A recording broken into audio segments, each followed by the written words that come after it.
Good afternoon. It is just past high noon in Atlanta, and we are happy to welcome you to our second monthly Lunch and Learn.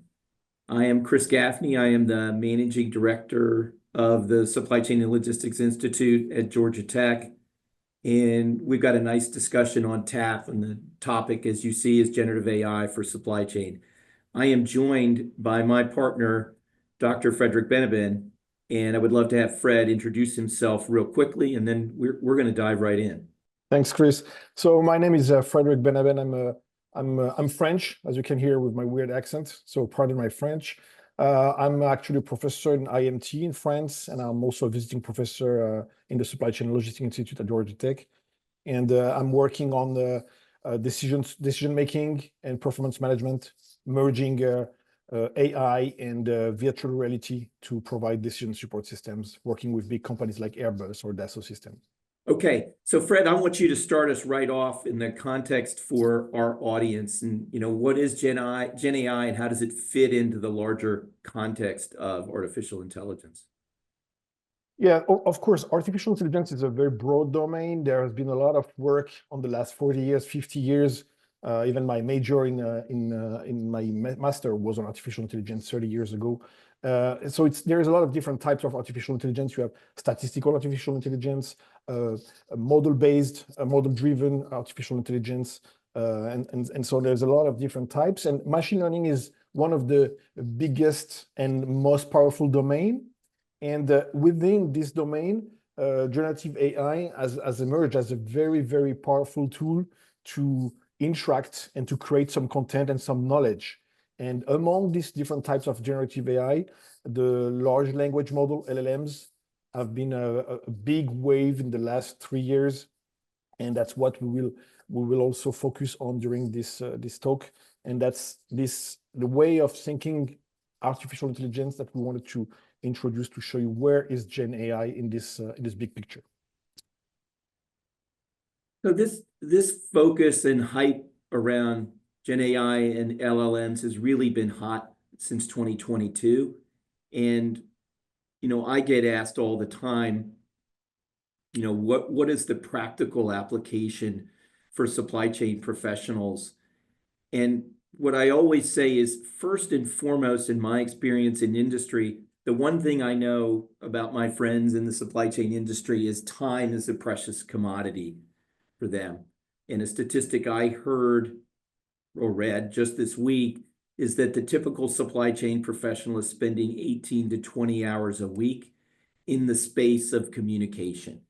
And if there's one thing that there is reasonably high confidence in the effectiveness of Gen AI applications or use cases, it's in the space around communication. I won't go through all of these, but I will tell you the vast majority of these use cases are things that I deploy on a weekly basis. I would tell you for every meeting where we're leveraging a Teams or a Zoom, we're hitting record, and then we're taking that transcript and we're generating our notes and follow-ups from that. And for all of you who participate in the world of meetings, it's a common thing in supply chain, making sure you make effective use of the time and you get adequate communication of what was said and done and decided and what the follow-up actions are is work. And Gen AI is super good at making that easier. I would tell you, we all have to present something, in most cases often. And so we're all live in the world of PowerPoint and rough up stuff and existing, tables and that type of thing, and get it to look very functional using a Gen AI tool. So, I'm using it all the time. And I would also tell you, as we're writing emails, blogs, articles, that type of thing, the tools are very effective once we put some general thoughts in place in terms of helping us format it, getting to a couple revs of a draft, and helping clean it up and make it more effective, with our LinkedIn posts and that type of thing. So there's just a lot out here that I think is, super no regrets.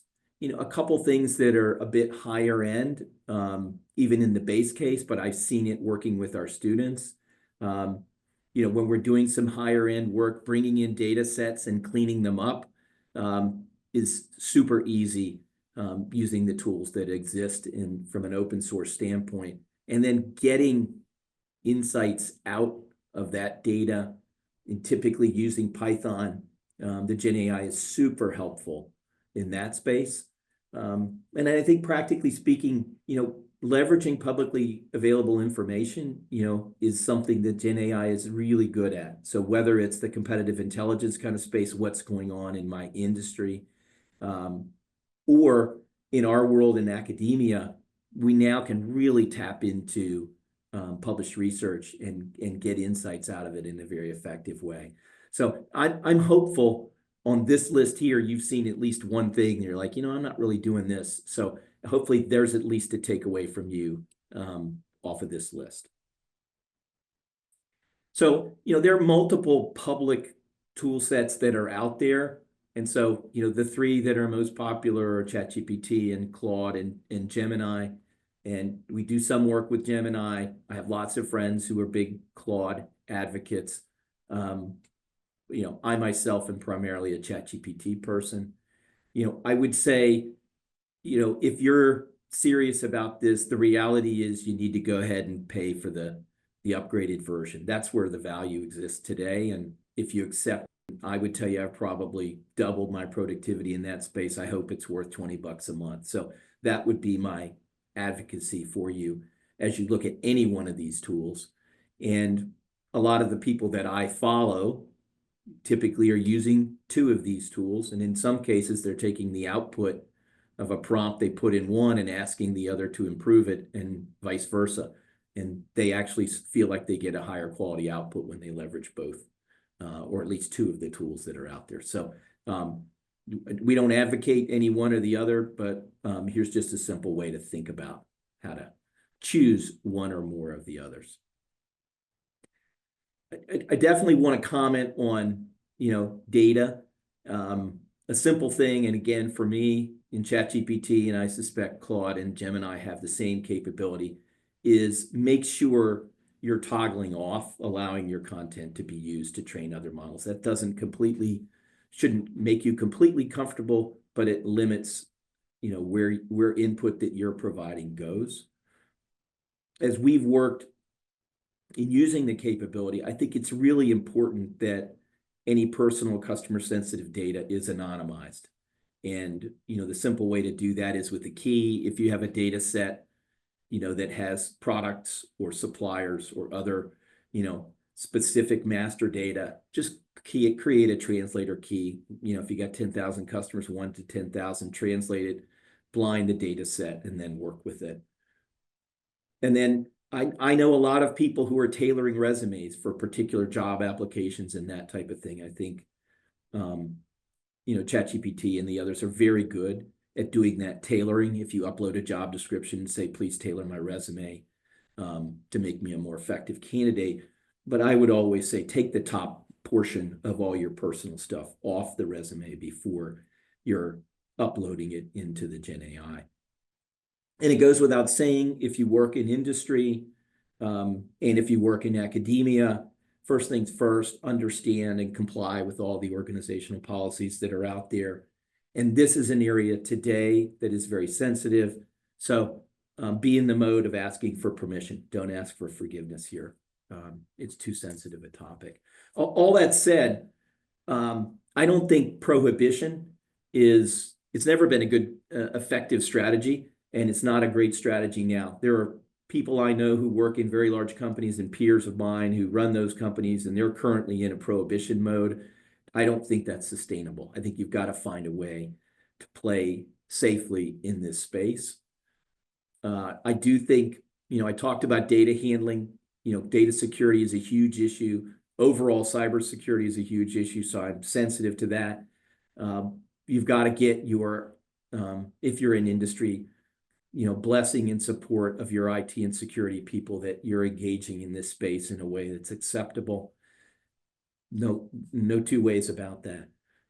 The hallucination topic is a real one, and I think you've got to make sure everything is verified before you use it at any kind of scale.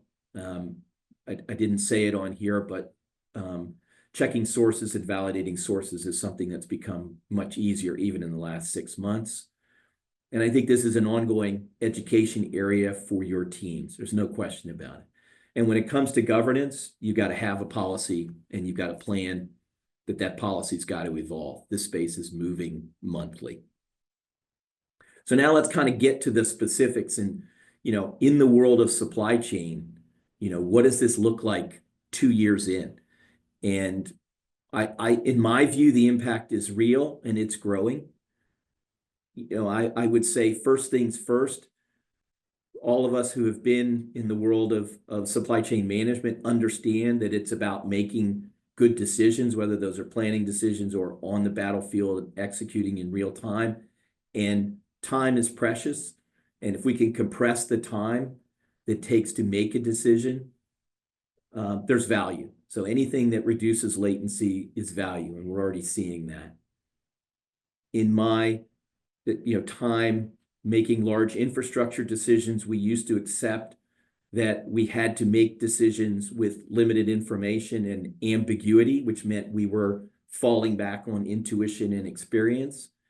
And I think we would all value our intuition and experience, but we would accept that if we can improve and increase the level of data-driven rigor that goes into those decisions, we're better off. And so I feel like, we're already a place where Gen AI can do that. We've got lots of planners who deal with very large volumes of data using enterprise tools, and objectively, many of them struggle getting the insights out of those tools. And if we can empower those planners by just allowing them to ask natural language questions that can be translated, into an SQL query or whatever, we're getting better yield out of the people and the tools that we've invested in. And I think most people want to understand what's going on and what's shifting in our landscape, whether it's our external landscape or internal landscape, that may inform how we need to make a different decision. And I think we're already in a place where generative AI can help in that space. So this list of real world use cases are things that either we've worked with or seen directly this year. And they're already what I would say to be tangible. Seen good examples of people now having the ability to automate, triggers or highlights to their team that identify where they've got a shift in a demand or a shift in supplier performance or a performance in a portion of their internal supply chain that highlights the planners to act. From a procurement standpoint, we've got so many complex contracts out there, and most people don't have the time and energy to really drive and assess compliance to those contracts. Now we've got the ability online and offline for Gen AI to help with that. We had a project this summer with a small business who did not have, data analytics and, high-end people on their team to digest, their own shipment volume, which was millions of lines of data. We used a student to be able to ingest that data and be able to equip that shipper with the insights they needed to make much better business decisions and really impact the profitability of their business. From a risk and resiliency standpoint, I'm a big fan of an FMEA. You can do an FMEA in a second on a project or a particular situation, and you can assess broad risk. I was on the phone with a friend at a very large industrial partner of ours, and I said, I think we can do a simple risk assessment for your supply chain while we're talking. It was a 30-minute meeting. And at the end of that, I sent him a document that had a location-specific risk assessment. And he said, I'll take a look at it. And he sent me a note back 2 weeks, and he said, I'm surprised. This was like 90% relevant and accurate, and we're going to throw this in the middle of our integrated business planning process. So it's there. So I won't go through the rest of these, but there are plenty of real productive use cases that we see while this technology is expanding. And I'm going to comment or pause here and say, Fred, any additions that you would offer to my list? Yeah, I just have one short comment, because you mentioned how we want to use Gen AI to empower our intuition, and especially we're in the domain of decision making and taking the right decision at the right time. And something that is important is that we need to figure out that decision making is a process that goes through abstraction layers. We have to gather data about the current situation. We have to provide intelligence process so that we get to the information level. And finally, based on this information level, we have to go to the decision that we can take. And going through these three layers, there are other layers, but let's focus on these three layers. That means that we have at least two transitions from data to information and from information to decision. And the very interesting point that you mentioned that can be extracted from all these examples is that Gen AI can contribute on both these transitions. Gen AI can contribute on how can I clean, aggregate, manage a large amount of data and bring something that is understandable, that is at the information level, that is a clear big picture of my situation. And based on that, Gen AI can also jump to the next level by providing you with a way to create and imagine different types of options, scenarios, risks, opportunities that you can see from that big picture of the situation. And that's a very efficient process, very iterative process that you can run a lot of time. But the very important point is that Gen AI can jump on both this level. While people usually are very, very efficient on the intuition of people, right? Is more dedicated to one transition. I'm good at understanding the situation, or I'm good at imagining different options and taking the right decision. But Gen AI can contribute to both this transition between data, information, and decision. So that's the thing I wanted to add. Thanks, Fred. So we kind of talk about what's next. And what I would tell you is in talking to 3 or 4 folks that we interact with, a very hot topic for them over the past 6 to 8 months has been, how do I simply plug in an LLM into my enterprise planning stack to be able to get more yield out of it? So very large retailer where we would all shop, very large brand we would all consume, very large software company who, if you're in the supply chain world, you would know, and one of the top rising kind of next-gen supply chain software providers, all independently mentioned the same use case to me, is that I simply want to be able to allow my teams, and in some cases, the cross-functional folks involved in our planning process, to be able to ask a question to get more insight out of a solve of the supply chain planning software. So it's essentially converting natural language into an SQL query that's hitting data tables, one or multiple data tables, to provide an answer. So this is something that if you're in that enterprise world, if you're not working on this one, this is probably the first and no regrets kind of exposure. It costs money, but it's a good kind of cut your teeth use case. And clearly you can see that you can build on top of this when you start thinking about this idea, when we go beyond the basics, how does it help us with more of these what if kind of questions, and getting better yield and output for what we already have. But then from there, how do we start thinking about bringing in other data elements to improve the quality of that solve that's out there? And I think for me, thinking about sales and operations planning process, or your integrated business planning process, your cross-functional supply chain planning process, this connecting of your commercial folks who typically don't understand everything going on in supply chain. Hey, if I promote this product, what's going to be the impact on our capacity? Supply chain folks, if we're short on production in this plant, what customers are at risk?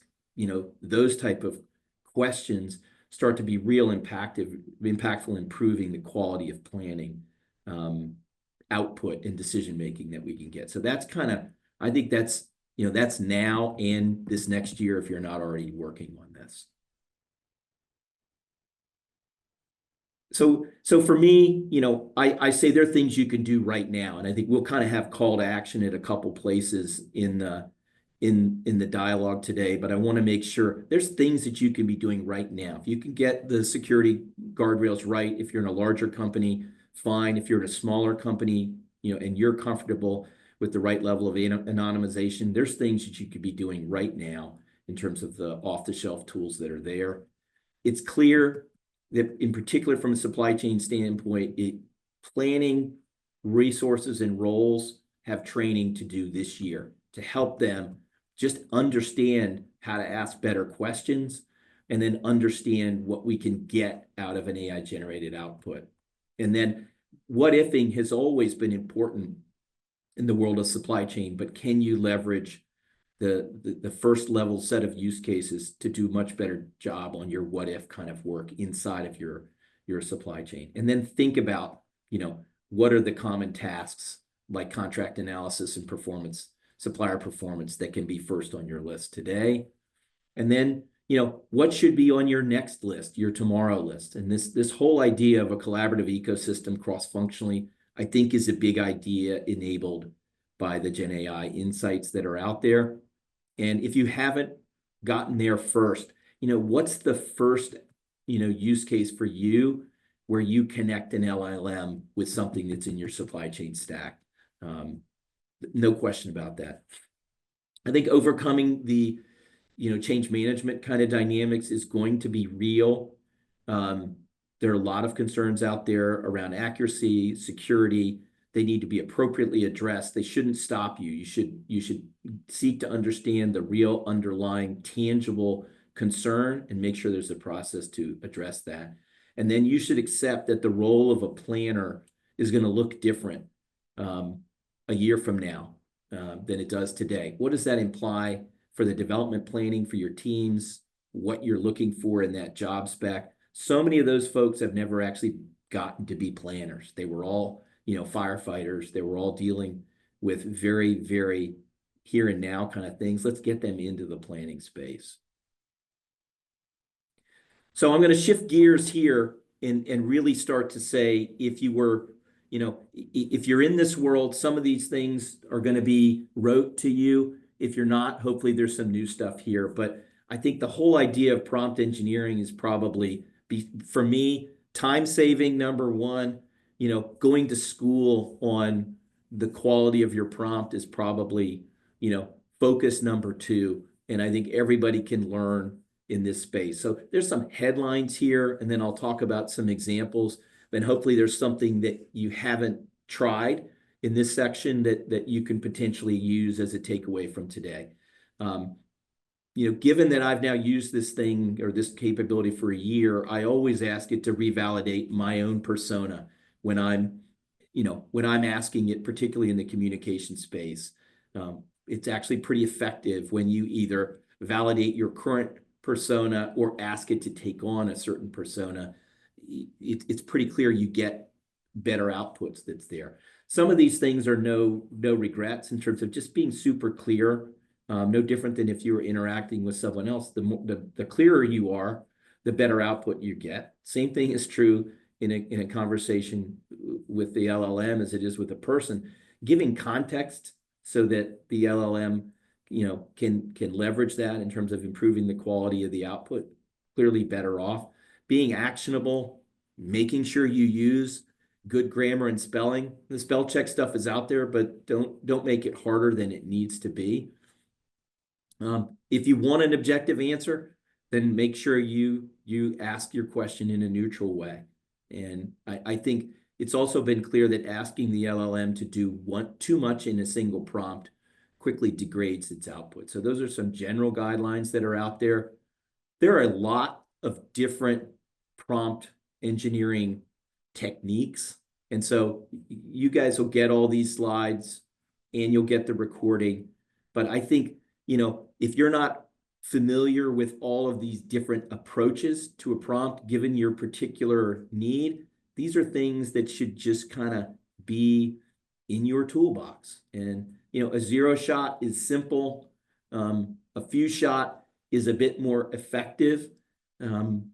if you've got a complex problem, you may want to ask the LLM to break up the problem into smaller pieces and then comment on those. You may yourself do separate prompts for sub-elements of a problem and then ask the LLM to assemble them into a more comprehensive answer. And I think almost every case now, we would ask the LLM to poke holes in the final answer to improve it. The one I didn't put on here is in almost all of my prompts at the end, I add the simple phrase, go step by step, to allow it to break it up into pieces as it's working on it. So these are the different types of answers you would get from the examples that I listed in my first slide. But just different levels of granularity and different approaches depending on what you're trying to accomplish. And so if you haven't tried all of these, you've got these on a list, and there's plenty of others, right? I said before, you may say, I want you to answer this as me in my role as a supply chain professional, but you might shift gears. You might say, I'm in a different role and I want to leverage the experience of someone in this first example who's a logistics manager, okay?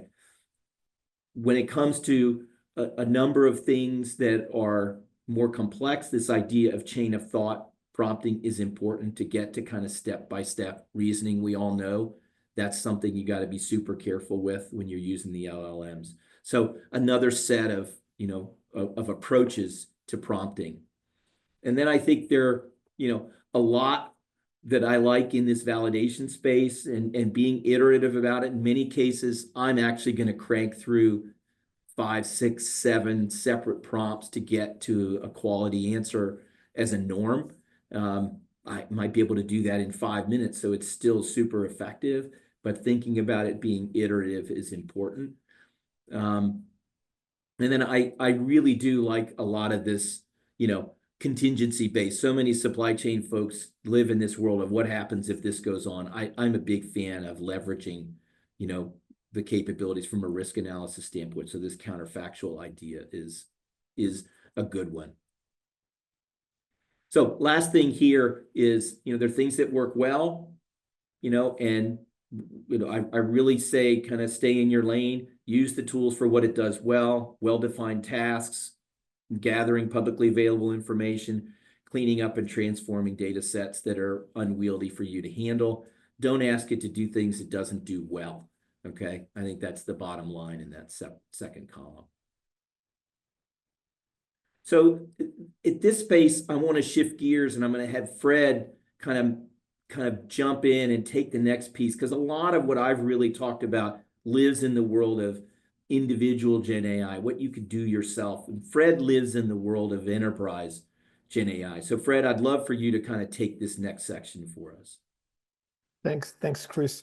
So yeah, we'll discuss a little bit about the difference between individual Gen AI, enterprise Gen AI, and as Chris just said, individual Gen AI is really about what you can do right now with the tools that are available, with the tools that are free or not too expensive, while enterprise Gen AI is almost the next gen, and how we can expect new Gen AI-based product, Gen AI-based software that you can use in the context of your enterprise, and that will also bring you a lot of benefit. And so I would like to, in the next slides, I will emphasize the difference between both of them and show the potential of both of them. And at the end of that, I will also discuss future trends and how we can expect individual Gen AI and enterprise Gen AI to move forward. So let's move on this.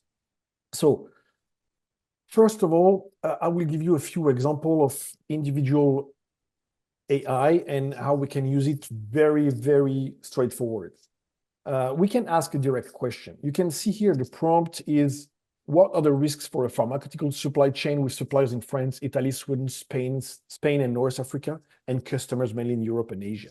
So I'm really asking about risks, and you see that the answer from here it's ChatGPT, is already quite structured. We have a list of 10 risks and their types. I've got another example as well, which is about a company selling baby food, and also with a little bit of context. It's very short, prompt, but you see that just these two examples, I don't need any knowledge, any best practice, except the best practice that Chris just mentioned about how to do efficient prompting. But you see, I already get a kind of structured answer.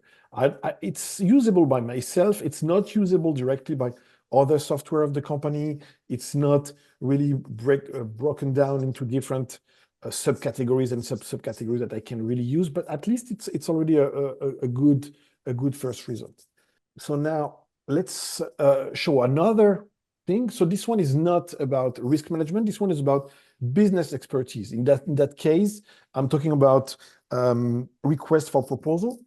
So it's a call for tender for to buy a new server, and it's a complex process. It's a process that is highly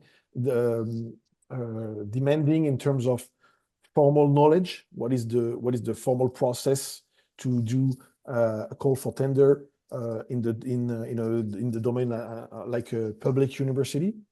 And so in this case, asking this question about how can I do this request for proposal, I get the rules and steps well structured. And again, that's just the very basic question, just the very basic version of ChatGPT.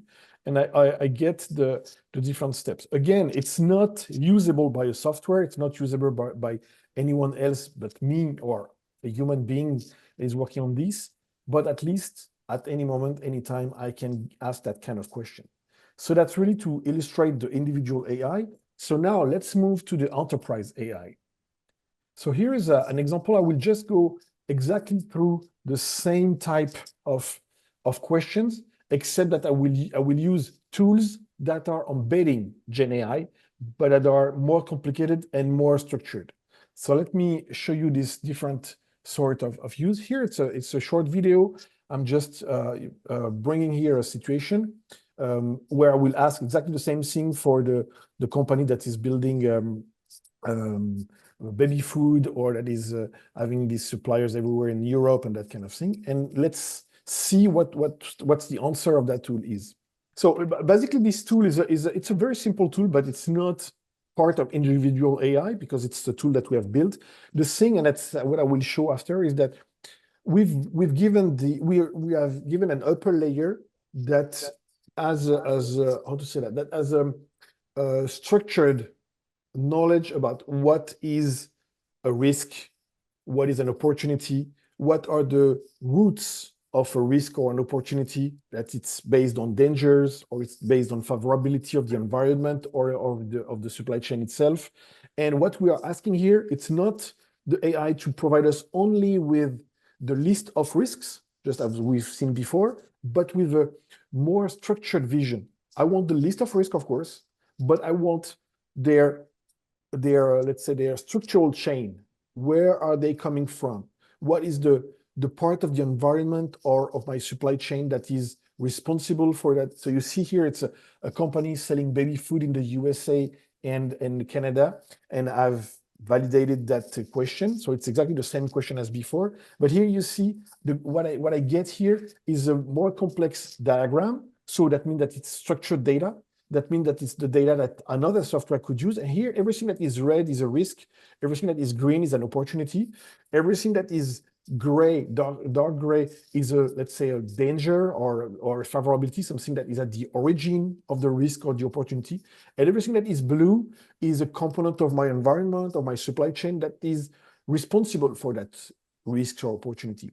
And in addition to providing this very interesting structure, the good point is that it's very structured and that it can be used by let's say an optimization software or any other kind of software to provide outputs. So to include that kind of tool within the pipe of decision making and supply chain management. And it's a very important point because on the individual AI, mainly you are, let's say, I'm sorry about the words, but I would say you are stuck with the fact that all you get is, mainly what you get is text. Of course, you can get more elaborated, like Chris mentioned, Python and all that kind of thing. But here you can really structure the data the way you want. So let's move to the next one, and we'll see what is the prompt. So here we have the two example. So you can show here it's the answer to the pharmaceutical supply chain, and here's the answer that we've just seen about the company selling baby food. But what is interesting is what we get now. It's can you show us, Chris, now? The next one is exactly here. You see we have something like 20 lines of prompts that is pre-recorded, and this prompt, the first half is explaining the concepts. What is a risk? What is an opportunity? What is a danger or a potential? What is a component? So we're just explaining the concepts. Then the last 10 lines are about examples. So we just give two very simple examples about, I don't remember what it is. It's about a barbecue situation and what are the risks and the opportunity in doing a barbecue, and another one that is a supply chain. And by doing these very different examples, then the AI, the Gen AI now is able to provide us answer to our prompt, but based on this structure. And it's a step forward in how we can use AI in guiding the AI in the way we want the answer to be structured. So now let me show you another example. I told you about the idea of, I show you the text about how can we create, let's say, knowledge. And I mentioned how can we ask the AI to create something, to give us some content about a call for tender or a request for proposal. And here, let's talk a little bit about technology. The most emerging one, the one that is really, really up to date, and that a lot of you in the next, if you're not using it already, will use in the next months, is really RAG. RAG is basically, it's a repository in which you can put a lot of documents. These documents can be your best practices, your user stories, previous use cases, internal rules, and things like that. And then you can train the AI, ChatGPT example, and you can train to get this new knowledge. That means that by doing this, you're creating a specialized AI, an AI that can answer your own questions, the questions that are related to your company, your use case, your best practices, the way you want to work. And by doing this, you can even create AI that on the one hand is based on generic knowledge, specific knowledge that you've trained. And the next step, which is the level 3 here, is fine-tune. That means that you are giving the AI some tools.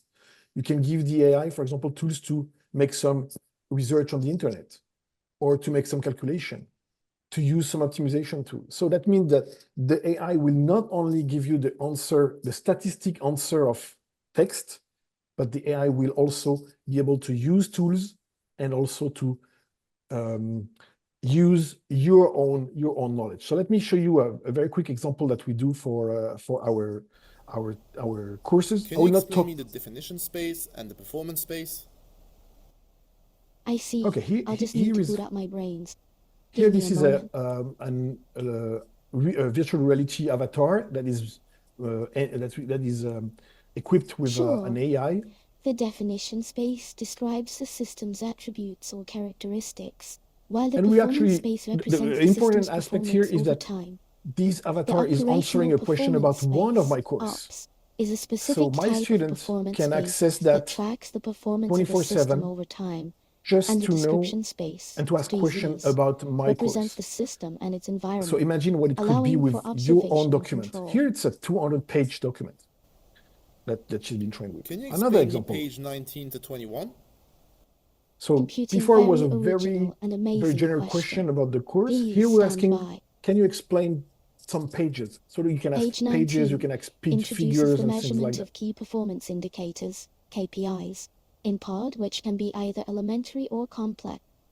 Elementary And of course, KPIs you are can measured by also the difference between observed configure and this target AI to values, say, while we complex only want you KPIs to are answer measured by in the 3 distance between sentence the actual maximum. and target values of their So sub-KPIs. that it Page remains 20 something that is discusses the really normalization of KPIs, which is necessary to absorb appropriate with differences in regards scales to the and objective that you ensure have. But that it can also KPI be measurements have the way same more significance for decision long, and you can makers. ask for very Page complex 21 presents the for concept tests. of KPI So you see here, relativism, it's page by which page. ensures that the notion of distance is equivalent in each direction when measuring complex KPIs. Relativism is achieved by defining And the correspondence last thing that scales we will see and now is coefficients it's for not each only KPI, answering questions, which it represent will their also be able relative to contributions help and ensure the coherence user in distance to measurement. create something. In that case, you will see that. Can we move to the next one, please? Okay. In that case, she will be able to create a KPI tree. We will ask her to create a KPI tree about one specific situation. So it's about a university. Can you show me an example of an international university with a college of engineering, a college of business, and a college of art and design? I see. I'll just need to boot up my brains. Give me a moment. So here you see in a few University, seconds, highest she's level just of created a education, very offering simple, various high colleges level and programs. hierarchy of Engineering, risks, of academic KPIs, division, sorry, key which performance focuses on indicators. You engineering see that we can fields have and student programs. satisfaction, graduation College of rates, Business, community or Human engagement, Cell, research academic division fundings, financial that focuses sustainability on that are business structured fields and according to the programs. structure of the university College of itself. Art and Design, And of course, I can ask academic division deeper that and focuses deeper on art and design key fields and performance indicators. programs. So Student basically, satisfaction, the in a level of very contentment and in a fulfillment of few students with seconds, their we have been educational able to, experience. with the previous tool, we have been able to analyze risks and opportunities and say, okay, in that situation, can you give me examples of risks and opportunities that could be impacting my supply chain? And here, same thing. In a few seconds, we get a KPI tree in a few seconds about the system that we're observing that can be our own supply chain. That means that on the one hand, we have all the risks and opportunities that the AI can provide us with in a structured manner. And on the other hand, we get the way to assess and evaluate the performance of our supply chain and how we can connect both of them. That will be the next step that we will show you probably in the course or next seminar. But I just want to show you how this work that would take me probably a few days or a few hours at least, and probably maybe more, can be initiated by something that is really let's say very useful, and that is a very nice way to start and to provide something that is rooted in the knowledge of my company.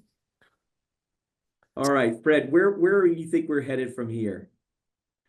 So yeah, one thing that I want to say is we have to I will just show you here 3 different types of trends. The trends that are from our perspective that are the most let's say the most susceptible to appear in the next weeks, months, and years. The first one is specialization.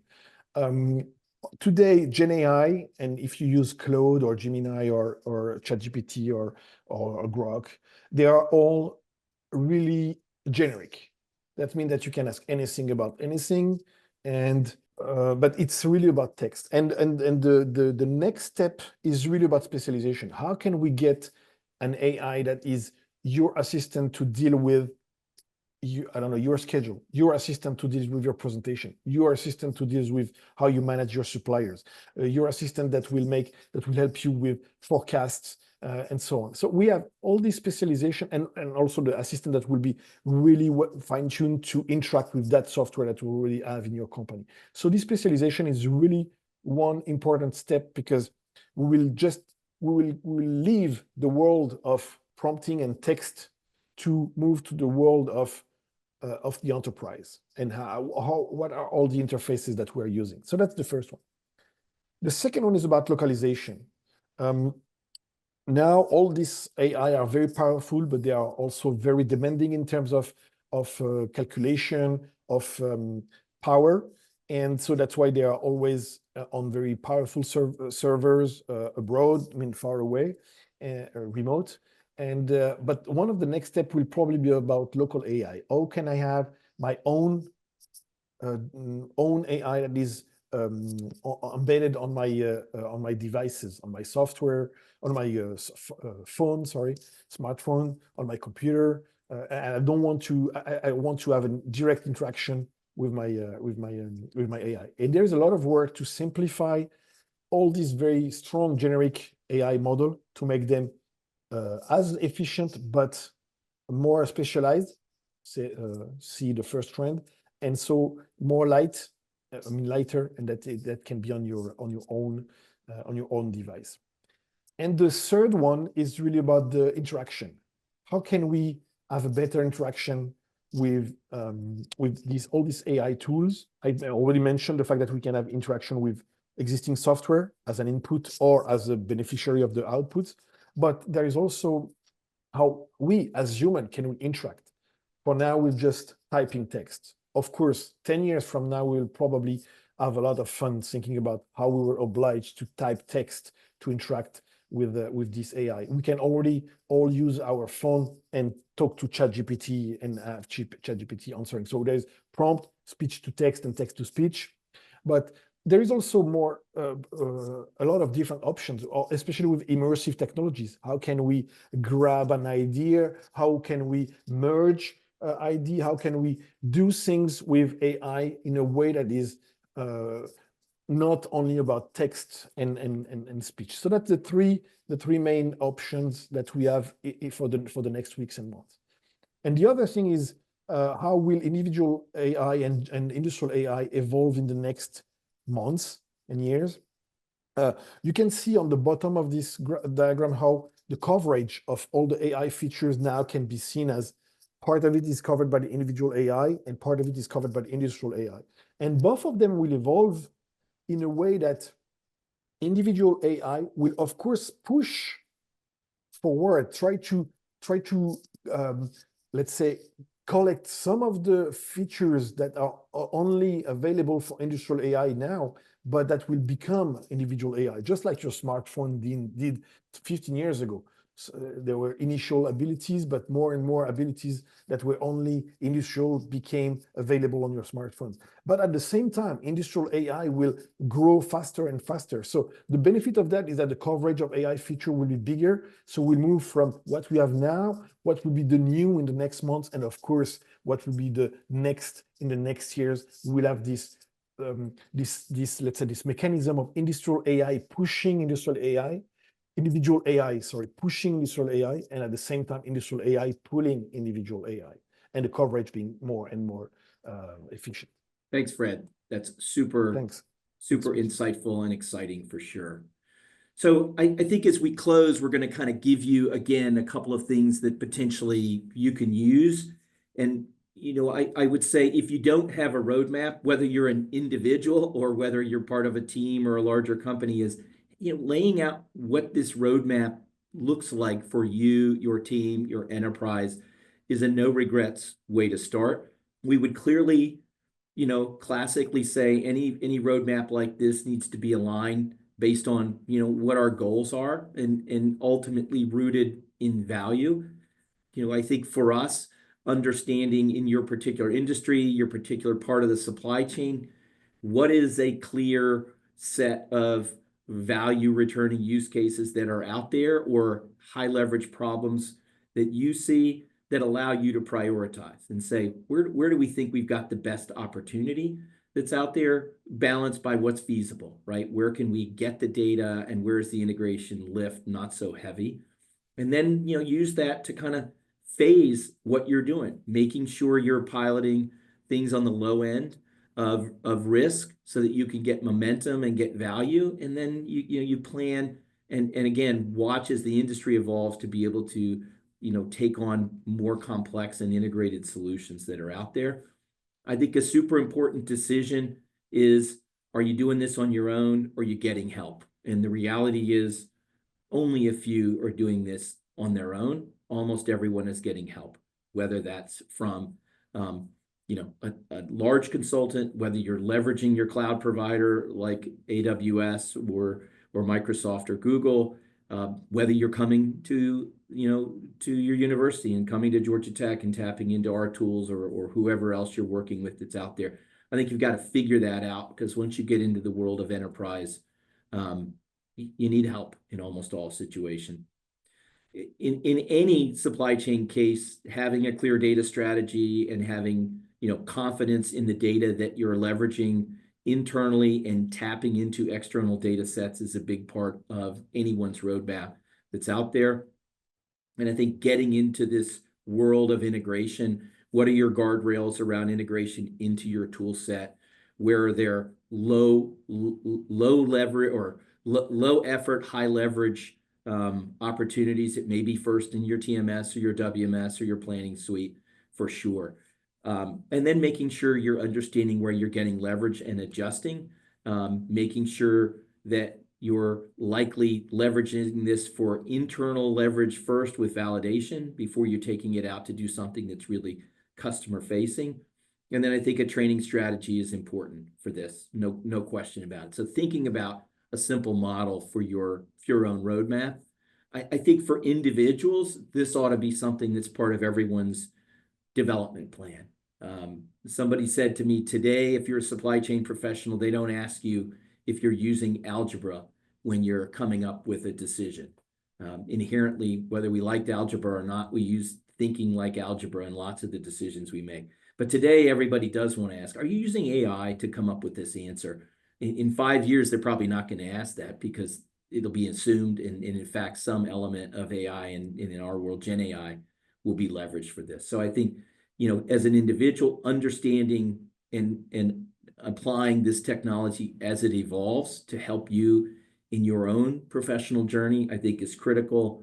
I think it's no regrets to use Gen AI for communication and productivity for everyone. And doing more of this this year in 2025 is almost should be on everyone's list.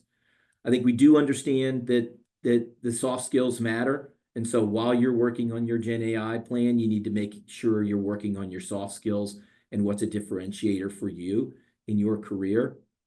And then figure out, where are you learning? Okay. Is it in training? Is it in an internal workshop? Is it in an industry session? But be out there. I think some of the best sessions I was involved in this year were in those open settings where, just like we're trying to do today, people are sharing what they've learned, where they think things are headed, to allow people to kind of get a read on others' putt. So maybe if you're a beginner, you hadn't gotten started yet and you need to catch up. If you're an intermediate user, you're kind of going next level and taking on some of the higher end things we've talked about here. If you're in industry and you haven't gotten into the world of integration, maybe that's the use case advocacy that you make internally and make sure that it's on your roadmap for this year. And I think, the reality is we just want everybody to make progress and get leverage while this technology evolves. I'll have this for you. For me, this list of handy GPTs, they're all out there. You may have 3 or 4 on your list, but in the slides when we send them out, tap into these as needed. And I would highlight, we're in the business of education, and we've got some new courses this year. Fred, I'd love for you to talk about this first course that is going to be kind of groundbreaking and leveraging some of the stuff you talked about. Yeah, thanks, Chris. So this course, it will be a 3-day course about how can we interact differently with AI, with the perspective of having let's say, bring another level on top of business intelligence. Business intelligence is how can you have a clear understanding of what you are doing and how your company is doing, your supply chain is doing. Now let's talk about business sentience or business consciousness, and how can we bring an upper layer that will help you to interact smartly with AI to take the best decision. So it's partly immersive, partly classical, but that's what we will do in this course. Superb. And then Fred and I are going to co-teach our Gen AI application for supply chain professionals course, where you'll get 3 days that kind of greatly expands on a lot of the topics we talked today. It'll be hands-on. People will leave that session with a roadmap, and we're looking forward to people bringing in real-world problems and potentially their own data sets to be able to work with during the session. So if you're interested in that, that sign up will be live very quickly. But if you want to be on the list for that, just email us back and we'll make sure as we get that sign up in the next week or 2 that you're first to sign up for that class. That'll be both live and virtual. We're going to try to do some hybrid classes this year. This one in March will be in Atlanta, but also online, so you can be wherever. And then we've got a class in the fall where we'll host it at our Savannah campus as well as being virtual. So that's what we've got. We did say this is a monthly series where we want you to sign up. Go ahead today and sign up for the February class. And Jishan Williams, who's one of our exceptional instructors, kind of our, black belt in procurement and sourcing, will talk about that space in February. So that's what we've got. We've got a couple minutes for questions. Follow us and stay with us at the Supply Chain and Logistics Institute, and be aware, that on our campus we've got, AI for Opt, which is a National Science Foundation funded, research hub in this space. We're doing some of the most exceptional work, nationally and globally in that space. And if your company, wants to go deep on this space, we would happy to connect you with our team at AI for Opt, as well as our Tech AI Hub.